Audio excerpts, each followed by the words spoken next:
Okay, welcome to GameFace. My name is Faisal, and thank you for tuning in today. I have a special guest, Addie Iyanu, and she has her own business. And today we basically, she invited us here to have the opportunity to probe her a little bit to learn more about her success and the years she's put in for a business. And I want to introduce you to Addie. How you doing today? I'm doing great. Thank you guys for coming to see my studio. Thank you for having us. Yeah, thank you so much. It was great. So basically, the intent of this interview today, or the video shoot, is just to learn about your success, about your business, and even yourself. What inspires you to actually take this venture. So if you could give us a chance and tell us about yourself. Well, I was born in Nigeria, and my family moved here when I was 6 years old. And I went through elementary and high school in the U.S. And after my high school, I got my undergrad in international marketing. After I received my undergrad, I worked for an online store for about 2.5 years. And while I was there, I decided I wanted to focus on marketing. So I went and got my my master's in international marketing. Wow, okay. Right. And after I received my international marketing master's, I was working for a corporate business, and while I was there, I decided it wasn't what I wanted to do, and I actually wanted to create a business for myself. So regarding the name, initially, like my first name is Iyanu. Okay. That was the name I went by before we moved to the U.S. How you spell that for my ask? And that is Iyanu, Iyanu. And when we moved here, my parents decided to make that my middle name and then make Addie my first name. So I went by Addie like when I was in school. It wasn't until I was in 6th grade that my 6th grade teacher started calling me Addie. So that's how I started being called Addie. Yeah, so as far as my business name, originally it was supposed to be Iyanu. Like that was the clothing line, Iyanu. But when I was looking for the domain name, Diyanu.com was owned by this company that would sell it for, they wanted $15,000 for Iyanu.com. So that was like my whole budget to like start my business. So clearly I wasn't going to invest $15,000 in my domain name. So I decided to switch it up, and I have a little bit of a French background. I took French in school, and we lived in France for a year. So I decided to add like a French twist to like my brand name. So it was the D apostrophe, which means from or of in French. So that's where Diyanu comes from. Right. I was gonna ask what the D stand for. Yeah. So it has a blending of like, the Western like French feel, and then Iyanu, which is a Nigerian name from the Yoruba tribe, which is where my family's from, and it means miracle or wonderful. Wow. Okay. So, so I loosely translated of or from wonderful, from something wonderful, or from me, because my name is also Iyanu. Okay. Yeah. So that's the basis of the name. Okay. Yeah. All right, that's pretty cool. So, what would you say inspired you beyond all the, you're coming to America from Nigeria? A lot of people, when you mention $15,000 just to actually get the domain, that's a substantial amount of money, like you mentioned. Yeah. How you transition to you spend that $15,000 to establish a business like this? Yeah, I mean, it was really gutsy, and it does take courage to start your own business. And in essence, like if you want to start your own business, you have to have a vision of where you want to take it. So when I first started my business, actually I got the idea from one of my good friends, a fellow Nigerian. She noticed how African prints, or you call it Ankara in Nigeria, was becoming very popular. she mentioned going to Macy's and seeing the print like on one of the dresses, but she mentioned that it wasn't very good quality. Okay. So she thought like it would be a good opportunity to be a supplier of that fabric. But then as I was talking to another friend, I wondered to myself, I'm like, why hasn't any company come up in this space, like to be like the H&M of African print, of modern African print? And I was like, why not me? Right. So that's essentially how Diyanu was born. The idea for it was born.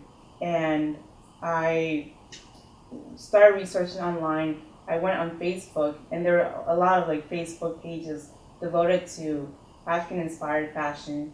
And a lot of people will see these fashions displayed, and they would ask like, where can I get this from? Or, and a lot of the response would be like, oh, I got this made in Africa, I got this made in Nigeria or Ghana.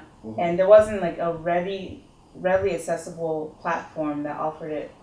Right. So I wanted to be the answer for that. Okay. So as if you're doing a business, you want to solve a problem. Exactly. So that's exactly what Diyanu does. It solves the problem of providing an easily accessible African-inspired modern clothing. Right, exactly. Yeah. And I like that, like the whole the incorporation of having the African culture in the prints, Right. as well with the modern trends, Right.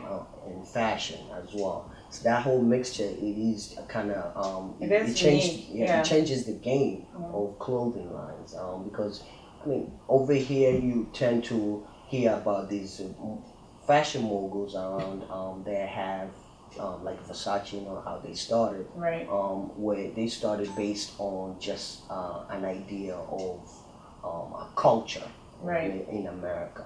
But you're bringing the culture of Africa in America, Right. and mixing with the culture of America. So that's pretty actually unique in a way that stands out, and I'm sure the market can't wait to see your designs. And Yeah, thank you. so tell me about the success so far from when you initially established the business to where you are now in your position.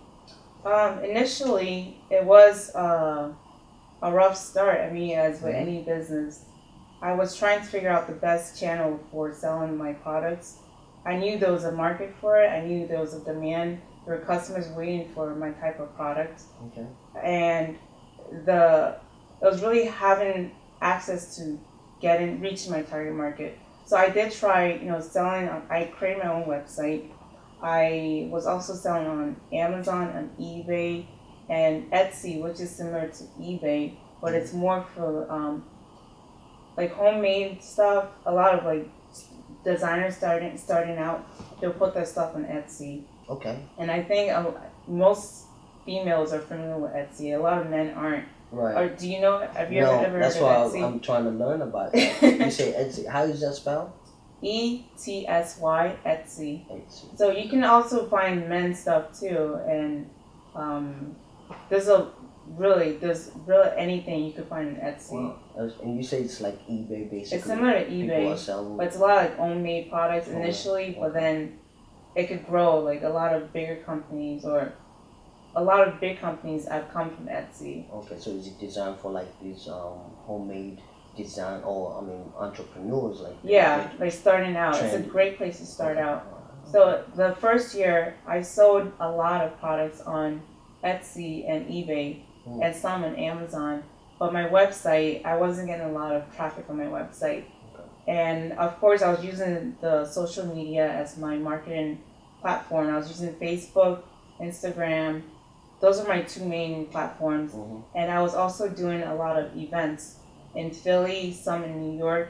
So that was the way I was trying to get my stuff out there. Okay. And it went decently. It wasn't like I was, overnight success.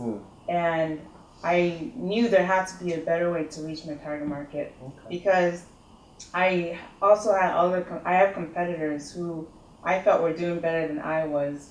So I wanted to see what they were doing. So one particular competitor, they really utilized Facebook to reach their market. Okay. And so I wanted to emulate them, and also just be able to leverage, the Facebook platform. Right. So what I did was I actually saw an ad on Facebook for this course that teaches you how to utilize Facebook to reach your target market one. Okay. So I was able to go through that course and figure out how to use Facebook to create ads that really targeted my customers. Right. Yeah. Right. And that's what has really increased my business and driven traffic to my website. Mm-hmm.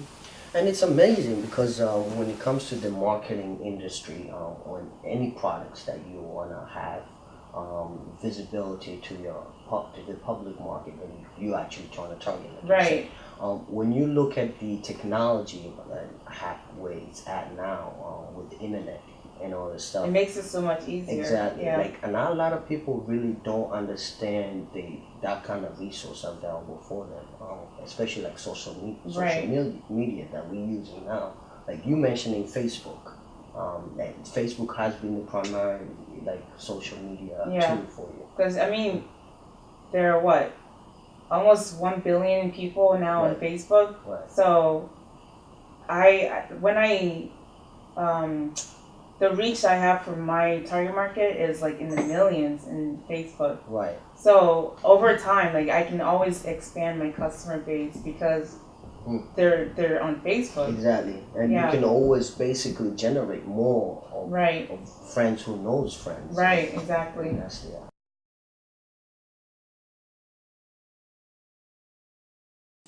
As you know, my clothing line really uses African print. Mm-hmm. And it's a print that we use traditionally in our clothing for a lot of formal affairs. Like in the past, they would do like a matching baggy top with a long skirt for the ladies, and they would do like baggy tops and long pants for the guys. Mm-hmm. So it wasn't until recently that people were starting to use it and make it more modern, so that you don't have to feel like you are an African, villager or something like that. It's not like, oh, they're wearing African clothing. You can integrate it with your Western clothing. Like what I'm wearing now, I'm wearing one of my skirts with a regular top. And so there are a lot of people, before I started my business, I realized that a lot of people were looking for this type of fashion. You definitely have the taste, you have the vision, you have the colors, and you have just the creativity. Yeah. Now, I'm looking at 10 years from now where you're fully established. You have all like over 100 stores across the nation, not just United States, also internationally as well. Yeah. And, do you see yourself going IPO? That's a great question, and it's something I briefly considered, and it is a possibility. Okay. Because that's when you really get the huge cash out. Like you can really go. Mm-hmm. It really makes your company huge, takes it to a whole new level. Right. So yeah, that is a possibility in the future. Definitely going to attract some investors. Yeah. As well. So, but definitely like if you have the vision, that's where, like, if you're looking to expand, IPO, I guess, will be eventually the and it's a possibility. Yeah, possibility.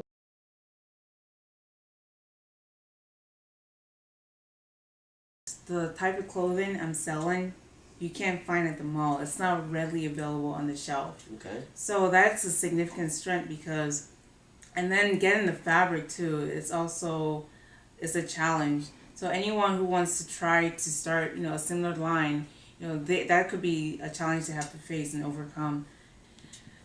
So, at the beginning, my focus for my line was to make sure it was quality product and making sure it was affordable.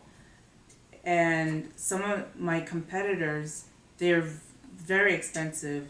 Like my skirts, they're selling it maybe sometimes twice as much as my items. So my strength for Diyanu is the ability to offer a quality product at an affordable price. So, and also another strength would be the ability to provide ready-made products, because when you order from Diyanu, we ship in 1 to 3 business days. My competitors, on the other hand, they could ship in like 2 to 3 weeks. Okay. So they're making it to order. So if you have an event, coming up like in a week, Mm-hmm. you would prefer to order from Diyanu either than my competitors, because you would have to wait Okay. significantly longer to get it from them. Yes, that's what makes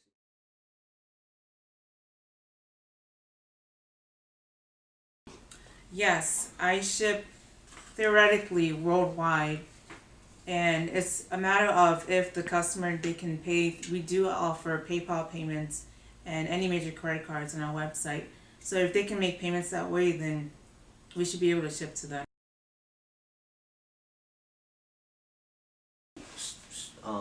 Learning curves, you've any inspirational information that you will give for these young entrepreneurs like you out there that have let's say pipe dreams of having their own businesses. It doesn't have to be in fashion, just any businesses they want to establish. What kind of message would you give them to? Well, I would say they need to be clear on what they want to accomplish. Okay.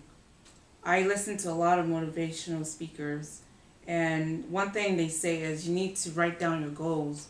They say that about, I think only 90% of people don't even write down their goals, something like that. And don't quote me on that, but a lot of people don't write down their goals. They don't really have goals. And when you write it down, then you need to follow up on it. Mm-hmm. So that really gives you a path of where you want to go. Right. So in the beginning, you need to know where you want to head.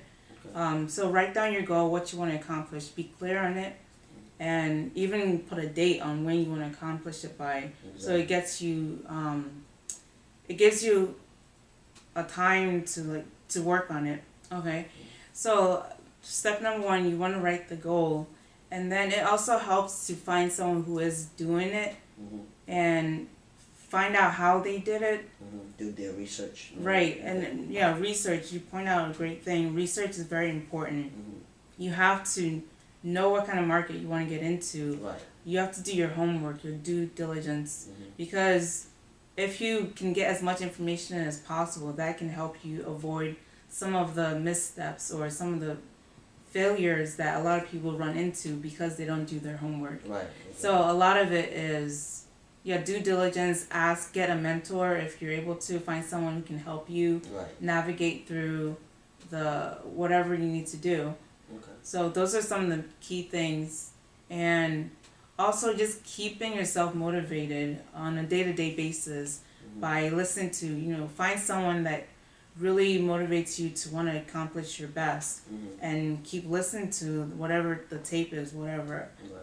on a day-to-day basis, because there are days when it's not going to go your way, and Absolutely. and you want to quit, but you have to decide you can't quit. Right. I guess it's all about the mentality. It is all mental. So you have to take responsibility for your successes and failures. Right. Whatever anything you accomplish in life is all in your mind. You are your own worst enemy, really. You're the only thing standing between you and your goals. Right. Okay. So that's really the main thing I would communicate to for future entrepreneurs. Oh, my customers are amazing. They mean so much for Diyanu, and I'm so grateful for them trusting my brand to make a purchase.